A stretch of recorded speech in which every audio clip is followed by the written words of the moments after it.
Hola, ¿cómo les va?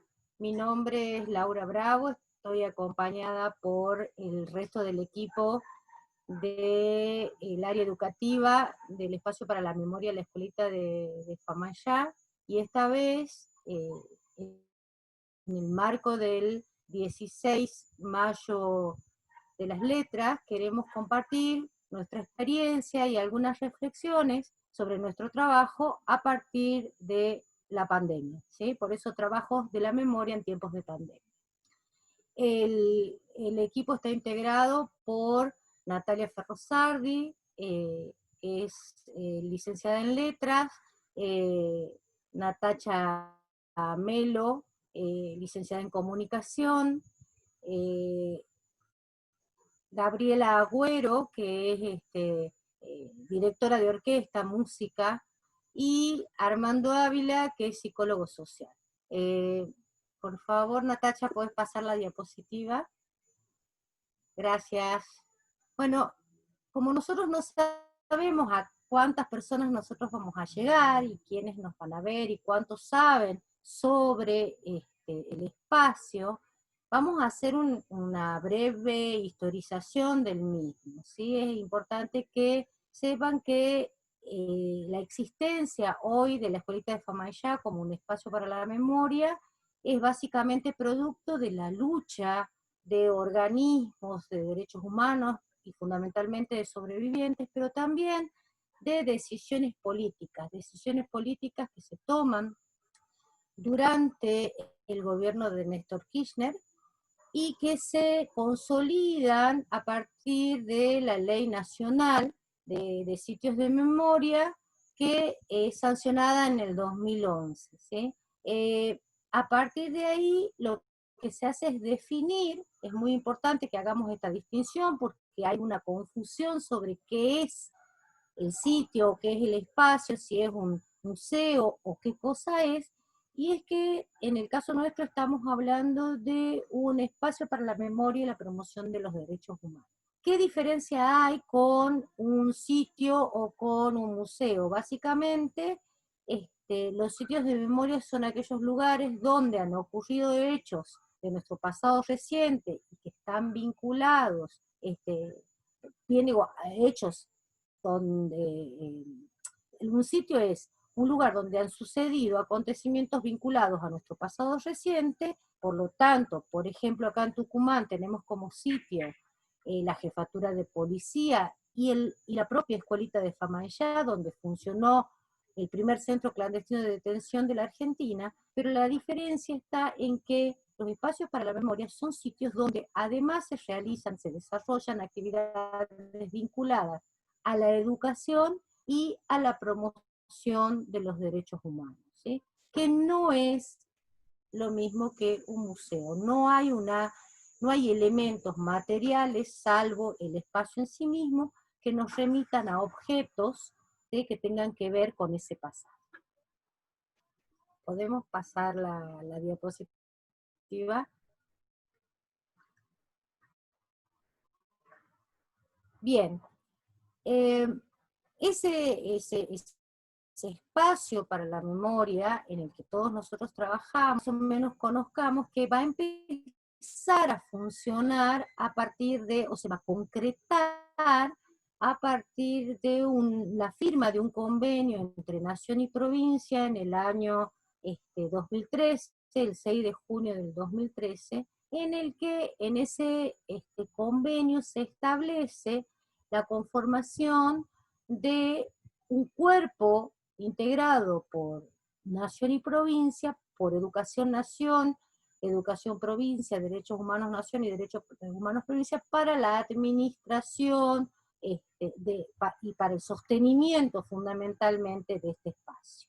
¿Qué es lo que ocurrió básicamente en nuestro espacio? Y es que nuestro funcionamiento concreto se va a iniciar a partir de principios del 2017, en un contexto muy complejo porque quienes estaban al frente del Poder Ejecutivo Nacional van a tener una política absolutamente alejada en materia de derechos humanos a los que serían nuestros pilares fundamentales, y va a recortar ese presupuesto destinado al sostenimiento de los espacios para la memoria y la promoción de los derechos humanos, no solamente de Tucumán, sino de toda la Argentina. ¿Sí? Y entonces, en ese contexto, es que nosotros vamos a tener que empezar a diseñar, a pensar, a crear de qué manera podemos funcionar aún en un contexto desfavorable. Lo que sí hay que rescatar, que la provincia de Tucumán, sí, el gobierno de la provincia, a partir de educación, del Ministerio de Educación y de la Secretaría de Derechos Humanos, va a destinar recursos para el trabajo en estos espacios, ¿sí? Pero, por supuesto, dadas las características del trabajo y del lugar, han sido recursos muy escasos.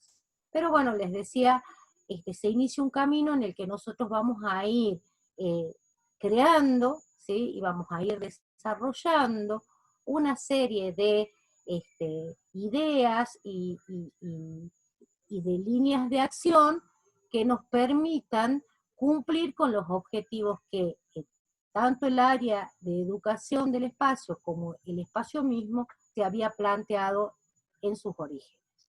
Pasamos la diapositiva, por favor. En ese contexto, ¿sí?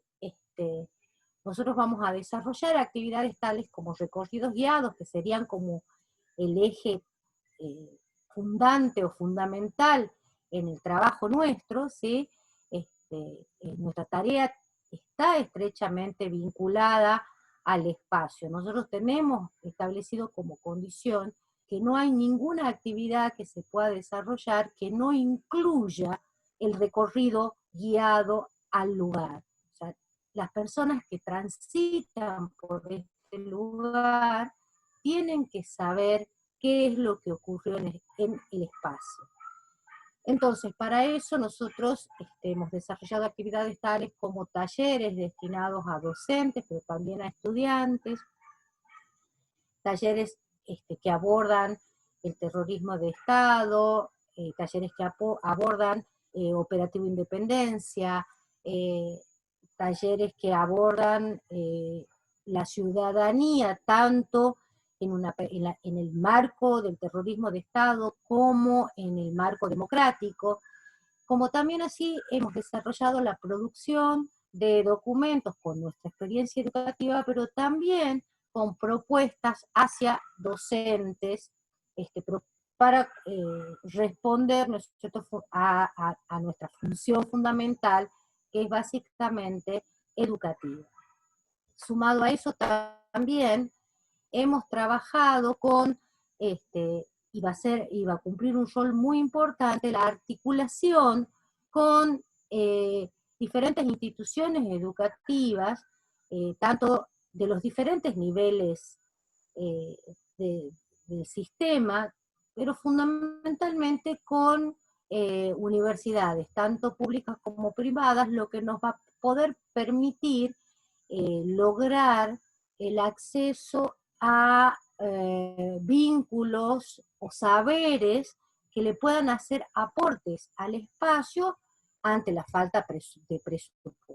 Si podemos pasar las diapositivas, Natacha, por favor, para que más o menos vayan viendo. Lo que se ve ahí son imágenes de actividades que nosotros hemos realizado desde el 2007 a principios del 2020. Pasamos, por favor.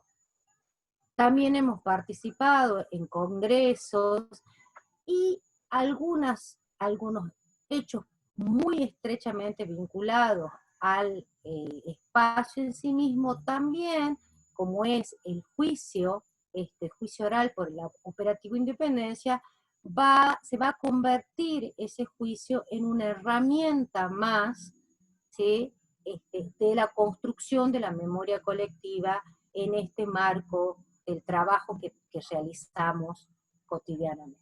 Bueno, yo no sé cómo estamos con el tiempo, pero acá, por ejemplo, vemos nosotros cómo en nuestro vínculo con organismos universitarios, como es el caso del DIGIAT, que va a desarrollar tareas de investigación dentro del predio del espacio, nosotros hemos podido aprovechar ese contexto para vincularlo con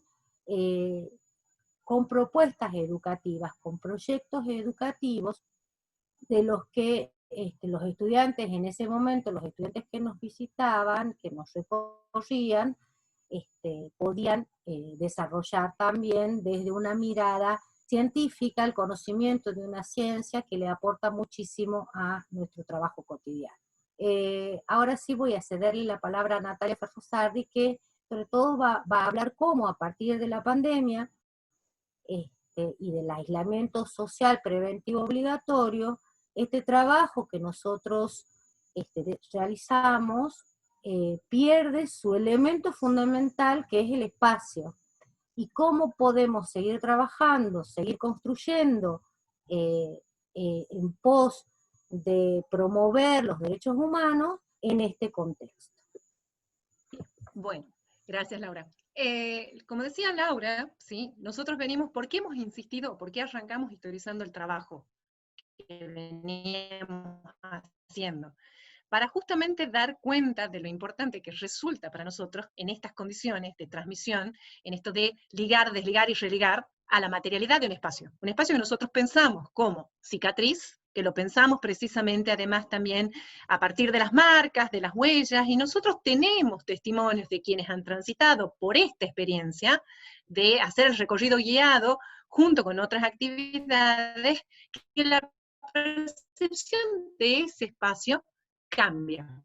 Un espacio, digamos, que a partir precisamente de mirarlo de otro modo. Un espacio que primero parece escuela, pero que fue usado como centro clandestino, que ahora es espacio de memoria, entonces ese recorrido que parece como regresar hacia atrás, cambia. Eso, como decía Laura, está en suspenso. En suspenso precisamente por estas características que impone transitoriamente la pandemia. Pasemos, Nata, a la próxima diapositiva, por favor. ¿Y cuáles son precisamente esas características que en este momento imprimen condiciones distintas para pensar esa transmisión de la memoria? Y bueno, nosotros nos encontramos con que a nivel macro, lo que sucede es justamente que nos encontramos con esa profundización de desigualdades. Vemos precisamente que estados de derecha y estados, digamos, de centro o centro izquierda han tomado medidas diferentes. Pero lo que se hace visible y evidente son precisamente las desigualdades de acceso. Acceso a la información, acceso a la salud, acceso al trabajo, a la vivienda digna. Nuestro Estado ha ido respondiendo de distintas maneras, ¿sí? Pero nuestro trabajo también ha consistido precisamente en pensar este Estado presente de manera diferente, o sea, las diferencias de este Estado actual con respecto justamente a la gestión de los últimos 4 años, o sea, la gestión de Macri, ¿bien? Nosotros tenemos ahora en lo micro que las variables de tiempo y espacio se encuentran que está enrarecido porque además esta especie, ya sea de cuarentena planificada, cuarentena focalizada, le pongamos el adjetivo que vayamos pensándolo porque eso se va modificando, pero también pensando el periodo de aislamiento preventivo, ¿sí? Imprime a este tiempo una singularidad, ¿sí? Estamos en lo que algunos han llamado como un estado de excepción, ¿sí? No sabemos, es muy pronto para hablar de excepción. Boaventura de Sousa Santo habla precisamente de pandemias intermitentes, ¿sí? Y los invitamos a ver esa conferencia que es imperdible. Pero bueno, tenemos ese tiempo enrarecido, ese tiempo pausado, un tiempo que por momentos se dilata, por momentos aparece en suspenso, porque hay, como decía Laura, esta experiencia, este contacto con el espacio está en este momento en suspenso. Y un espacio restringido, un espacio, digamos, de confinamiento, en el que además se reconfiguran los vínculos, porque no estamos en contacto con otro, y porque, digamos, ese regreso a una normalidad, a una nueva normalidad, también sostiene esa distancia, ¿no? Esa distancia y ese cuerpo que se hace visible o que se hace invisible, y que además, de nuevo, visibiliza quiénes son ciudadanos, cuáles son los derechos y qué de esos derechos son privilegios en realidad. Entonces, esta suspensión de esa experiencia que nosotros proponíamos con el espacio nos llevó a pensar nuevos dispositivos para seguir sosteniendo esta memoria, este encuentro con la memoria, ¿bien? Entendiendo la memoria como ese territorio que heredamos, pero que también vamos construyendo con hilos que vamos aportando todos, ¿no? La figura que ustedes van a ver en el Power, en el diapositivo anterior, es la figura de Naquín, de los búhos, de un libro, de una saga de Liliana Bodoc, que también los invitamos a visitar, porque también ese personaje es fundamental con la construcción de la memoria colectiva. Ahora sí, Nat, pasemos a la diapositiva siguiente. Entonces, nosotros justamente también entendemos como equipo que desconocemos el futuro. Tomando a Silvia Rivera Cusicanqui, desconocemos ese futuro que aparece como espejismo, y proyectar, digamos, siempre se hace desde un presente, para que resulte significativo, necesita volver a tomar en cuenta elementos del pasado. Elementos del pasado que nos permitan también ver qué son continuidades y qué son rupturas. Qué de las violencias patriarcales, capitalistas y colonialistas permanecen, persisten, se profundizan, pero qué también, digamos, de esas resistencias de años anteriores o de periodos anteriores nos permiten recuperar elementos y estrategias para sostener este presente y de acompañar a quienes transitamos un tiempo que también es un tiempo de ansiedad para nosotros y para quienes tenemos al costado, ¿no? Pensando también en las nuevas generaciones. Es desde ahí que nosotros hemos pensado una serie de dispositivos para ir acompañando este tiempo y espacio singular y modificado. Pasemos nada a la siguiente diapositiva. Y acá nosotros hemos ido, en algún momento, si periodizamos o si historizamos también lo que nosotros hemos ido haciendo, hemos ido acompañando en la difusión de campañas que se han hecho a nivel nacional, con el pañuelazo del 24 de marzo, pero también hemos ido pensando propuestas propias. Aquí aparece una pequeña lista, nos pueden visitar en el sitio en Facebook y pueden revisarlas, y los invitamos a que nos acompañen y las multipliquen. Hemos ido invitando a pensar el concepto de memoria, hemos ido invitando también a pensar escenas de la pandemia, como quien va también recopilando pequeñas instantáneas que nos ayuden después, cuando lleguemos a esa nueva normalidad, a pensar cómo construimos y nos reconstruimos entre todos en ese presente, en este presente, y en ese presente que nos toque al volver, ¿no? Y cedo ya la palabra a mis compañeros que van a dar cuenta cada uno de su área. Bueno, me presento, yo soy Gabriela Agüero, y en este caso voy a hablar de arte y resistencias pasadas y actuales. Bueno, el arte crea, y en la medida en que crea, resiste. Así como la filosofía crea conceptos, el arte crea perceptos y afectos. Esa creación muchas veces escapa a la comunicación convencional. Estas sensaciones, bloques de perceptos y afectos que el artista crea, deben sostenerse por sí mismos. Esa es la condición del verdadero arte, es decir, deben conservarse. Se hace arte con sensaciones y al mismo tiempo se crean nuevas sensaciones. Produce composiciones de afectos y perceptos, como ya dijimos, actividad que lo define y que siempre es estética, siendo precisamente el trabajo de la sensación. Dicha sensación, ¿qué es lo que produce? Produce una pregunta, una interrogación, una interpelación, ¿sí? Produce una molestia, una incomodidad, que a veces esa pregunta, esa interrogación, no siempre va a tener una respuesta. Esta sensación que produce el arte está depositada en los cuerpos, radica en los cuerpos y genera una variación en los mismos que muchas veces la palabra no puede dar cuenta de esa experiencia, ¿sí? Nosotros decimos que el arte tiene una acción política. Entonces, ¿qué se refiere con eso?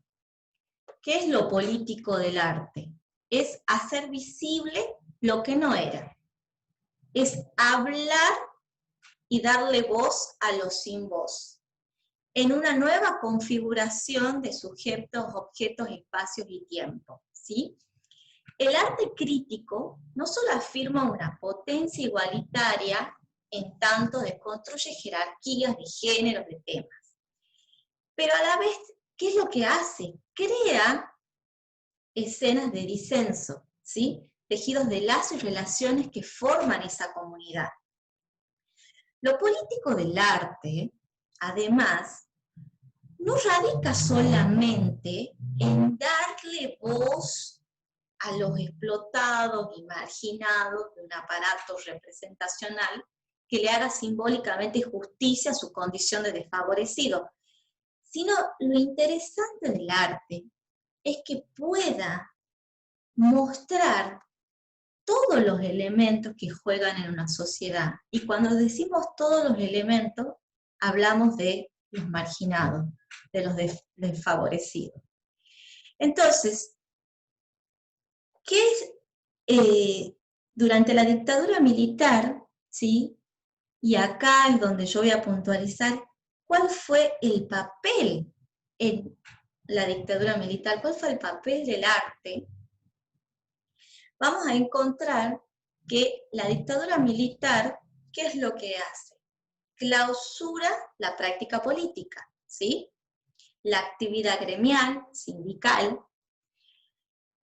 clausura las reuniones de centros de estudiantes, desarticula y paraliza el conjunto de la sociedad, ¿sí? Anula la comunicación, busca embrutezar la población y por ende clausura el arte. Entonces, ¿qué sucede y qué es lo que podemos observar en este periodo de la Argentina? Que el arte tiene un papel muy importante como elemento para denuncia social. ¿Qué quiere decir? Que el artista es parte del pueblo. ¿Y qué es lo que busca? Comunicar esa realidad que está sucediendo. Entonces, a través de la pintura, de la literatura, de la música, se ha logrado poder expresar esa realidad que estaba siendo clausurada, censurada, y poder resistir al olvido, porque el arte busca resistir, busca ir en contra de ese poder y control social. Al resistir, registra, el arte deja registro de eso que sucede. ¿Y qué sucedió cuando yo ingreso a la Escuelita de Fama y Ya? Empezar a preguntarme cómo tomar ese arte, esas voces, y traerlas acá al presente.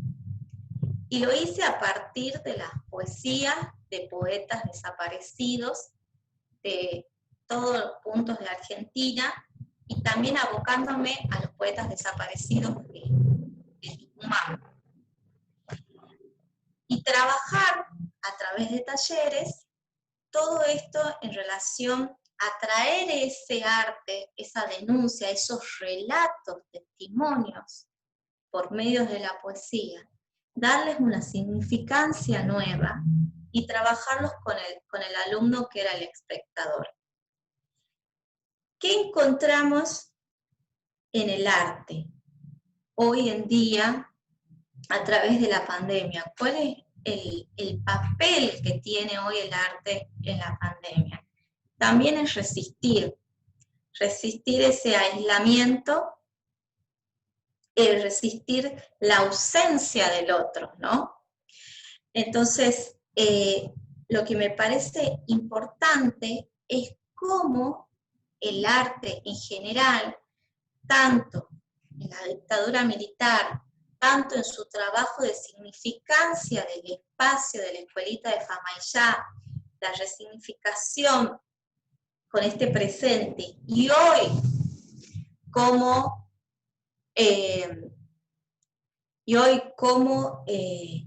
resiste a esa ausencia y aislamiento que por cuestiones que ya sabemos impide estar con el otro. Entonces, gracias a, y eso sí, a las nuevas tecnologías y plataformas, hemos logrado que el arte pueda comunicar, que el arte pueda resistir esta situación actual, que el arte pueda encontrarme con el otro por medio de una plataforma virtual y de alguna forma nos sostiene como sociedad, ¿sí? Nos sostiene como sociedad y sostiene los vínculos con el otro, lo cual me parece muy importante, cómo el arte ha sido un puente muy fuerte para hablar de las realidades humanas.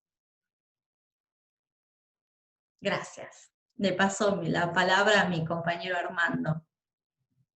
Antes que Armando hable, me parece interesante acotar que si hay algo que tienen la lucha por los derechos humanos es que nos obliga al encuentro con el otro, la calle, y en este contexto, ¿sí? Esa condición necesaria se ve anulada, se ve coartada, y entonces es por eso que tenemos que salir a buscar otras alternativas, otros caminos que nos permitan continuar con esa lucha. Eso quería, como para a los derechos humanos como producto de luchas. Y hoy, en este contexto, eso está en discusión, porque no podemos hacerlo de esa manera, entonces buscar nuevas alternativas. Bueno, ¿cómo les va? Mi nombre es Armando Ávila, soy psicólogo social. Bueno, yo me incorporé al Espacio para la Memoria hace poco y discutíamos un poco con el equipo en relación a que este espacio, que si bien es un espacio para la promoción de los derechos humanos, además tiene como tarea explícita eso, además tiene como una tarea implícita que es la de promover salud mental. En este sentido, como traían mis compañeras, bueno, recuperar nuestra historia, recuperar hechos que han generado, que han dejado huellas en la subjetividad de nuestra comunidad, es fundamental entender las causas de esos hechos y probablemente eso también nos ayude a entender la situación que atravesamos hoy, las situaciones de crisis que atravesamos hoy. Hay una cuestión que tiene que ver con que muchas veces se esconden las causas de las situaciones por las que las comunidades, los grupos, las instituciones atraviesan. Entonces, hoy poder pensar, poder mirar atrás y contar con un espacio como la Escuelita de Famayá para poder hacer ese análisis, me parece fundamental. Paradójicamente, este espacio que ha sido escenario de los hechos más aberrantes por lo que puede pasar un ser humano y los hechos más aberrantes que puede ejercer un ser humano por sobre otro, es paradigmático que hoy tenga esta función, ¿sí? Promover la memoria, la salud mental de la comunidad. Nosotros, desde la psicología social, planteamos que es fundamental a la hora de abordar estas temáticas, pensar en la comunidad, pensar en la organización, pensar en el sujeto, en sus condiciones concretas de existencia. Hoy en día, si pensamos la cotidianidad en la que vivimos, podemos ver cómo esa cotidianidad se ha ido diluyendo, se ha ido transformando y nosotros nos encontramos frente a ese desafío. Poder incorporar a esta nueva cotidianidad, a esta nueva normalidad, como planteaba Natalia, contenidos que son clave no solo por una mera cuestión revisionista, como lo planteaba, sino para entender esas causas y sobre todo para abordar situaciones que aún hoy vivimos, porque situaciones donde los derechos humanos son violados de alguna manera, siguen ocurriendo, no es un hecho que solo le pertenece a los procesos dictatoriales. En democracia aún convivimos con eso. Entonces, para poder elaborar esos contenidos, para poder desarrollar estas actividades que contaban las chicas, siempre es fundamental tener en cuenta a ese sujeto con el que trabajamos, ¿sí? En este caso, la escuelita tiene una amplia digamos, gama de propuestas, pero no solo apuntadas a instituciones escolares, sino a todo tipo de instituciones, organizaciones y personas de la sociedad. Entonces, cuando realizamos ese abordaje, es fundamental para nosotros tener en cuenta las condiciones en que se encuentra ese grupo, comunidad, organización, institución, para poder adecuar los contenidos específicamente al sector que esté demandando, que esté demandando nuestro abordaje. Bien, entonces para nosotros es clave que podamos desarrollar los contenidos desde ese lugar para que principalmente las personas con las que trabajamos puedan tomar una actitud más activa en relación a estas temáticas, no solo, como digo, en lo que tiene que ver con el pasado reciente, sino con cualquier situación con la que podamos convivir actualmente, y seguramente situaciones con las que tengamos que convivir de acá en adelante en este nuevo contexto social en el que nos encontramos. Entonces, bueno, siempre apuntando a dar esas herramientas que generen un posicionamiento más activo de la comunidad frente a estas problemáticas.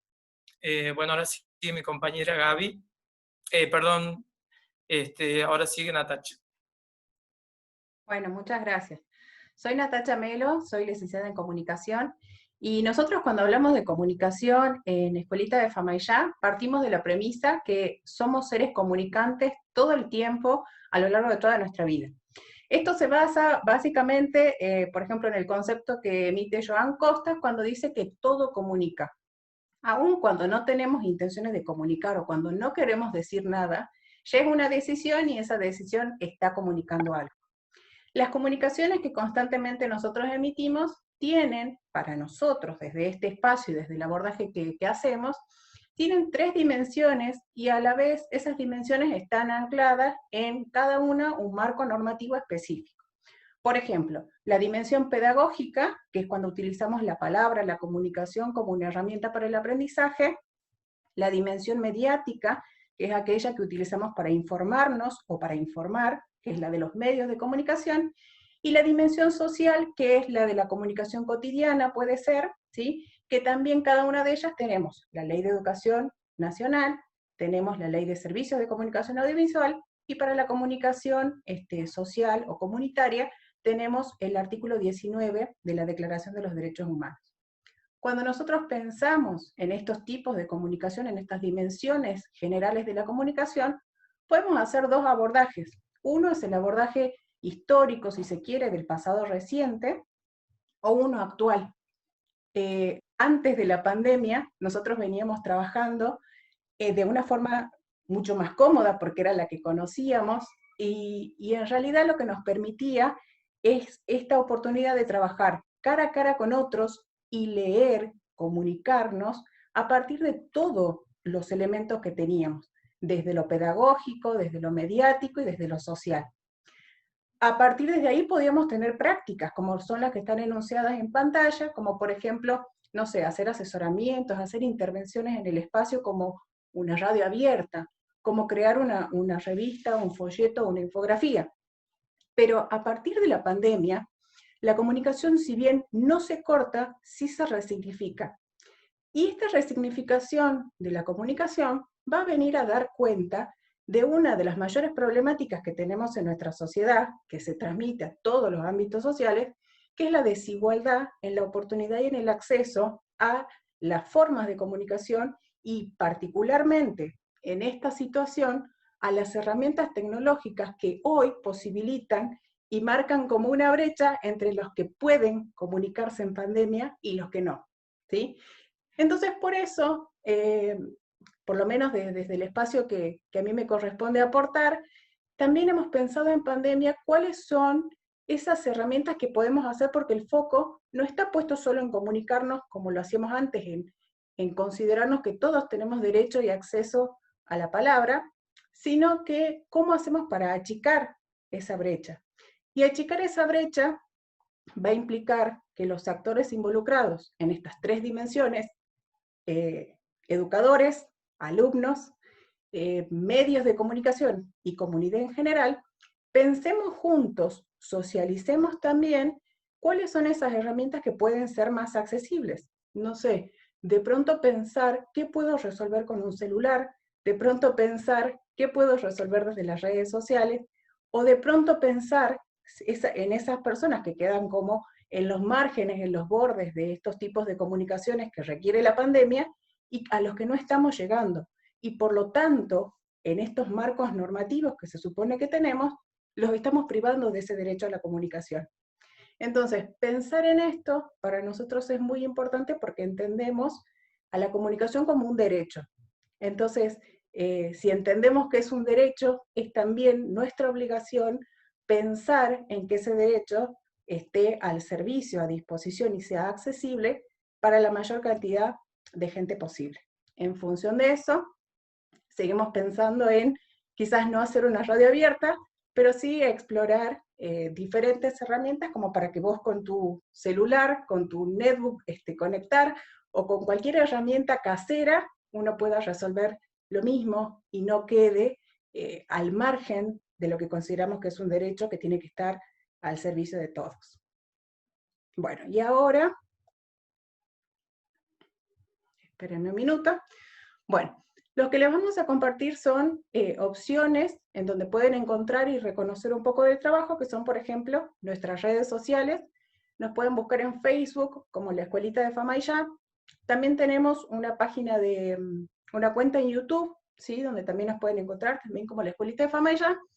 Y hemos elegido 2 videos que también van a quedar a disposición, que una es una convocatoria que tuvimos sobre mariposas. Si alguien ha escuchado, así solamente nombrar, Escuelita de Fama y Ya, habrá escuchado la referencia a las mariposas. No sé si alguno de mis compañeros quiere contar brevemente de qué se trata.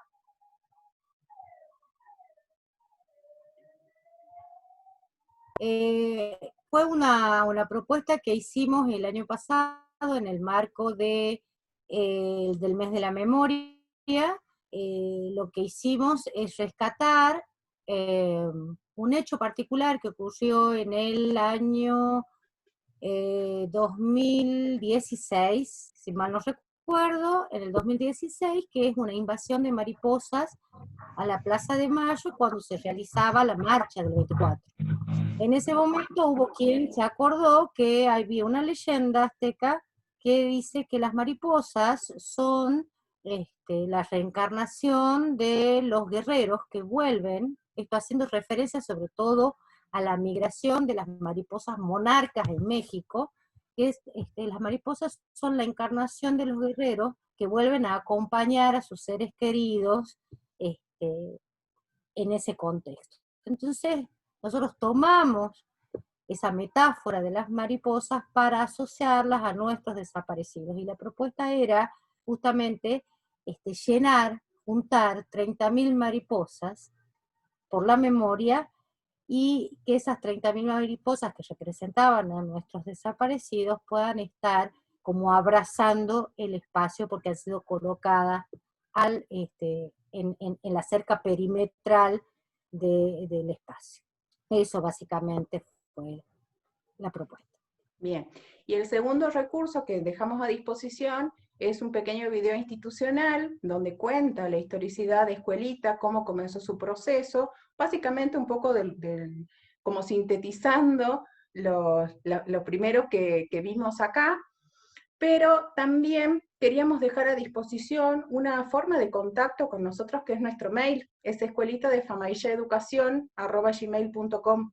Porque también nos interesa dejar abierto un canal, porque entendemos que como decía mi compañera Natalia, como el futuro es incierto, y como en realidad la cuarentena y estas etapas y nuestro trabajo en función de este contexto se va resignificando constantemente, al igual que la vida de cada uno de nosotros, entendemos que pueden ir surgiendo cosas distintas, al mismo tiempo inquietudes, o podemos ir buscando alternativas juntos de encontrarnos, de seguir trabajando, o de buscar nuevas formas de acercarnos, ya sea profesionalmente o personalmente, nos va a encantar en cualquiera de sus modos. ¿Tienen las chicas algo más para agregar? Armando.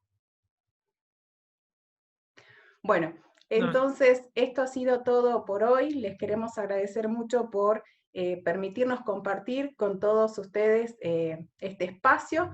Esperamos haber estado a la altura de este Mayo de las Letras digital, y bueno, será hasta una próxima oportunidad. Muchas gracias a todos.